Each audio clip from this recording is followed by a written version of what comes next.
Əzizlərim, mən inanıram ki, biz bir gün tamamilə torpaqlarımızdan düşmənləri çıxardacağıq və Azərbaycanın bütövlüyü uğrunda da mübarizə aparacağıq. Bəzən deyək ki, burada bir sətir, iki sətir deyəcəm, vaxtınız alsın, bağışlayın, onsuz alıram. Azərbaycan haqqında deyəndə ki, bu İran dağılacaq, deyirlər ki, yox. Görürsünüz, artıq başlayın. Artıq mümkün deyil, İranları saxlamaq olmaz. O rejim yaşamayacaq. O rejim yaşamağa qabil deyil. Ya gərək dəyişməlidir islahatına, onu apara bilmirlər.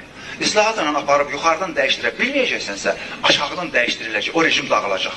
O zaman Azərbaycan müstəqil olacaq. Biz ona da hazır olmalıyıq ki, Azərbaycanın güneyində baş qaldıran xalq hərəkatımıza əlimizi uzadaq, yaxından kömək edək, o səsi dünyaya duyuraq və özümüz də bəxət iştirak edək.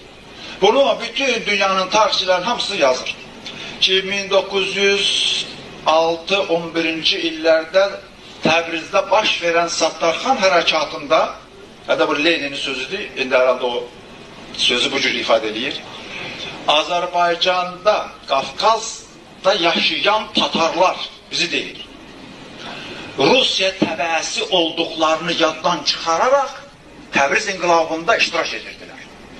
Yəni bu millətdir.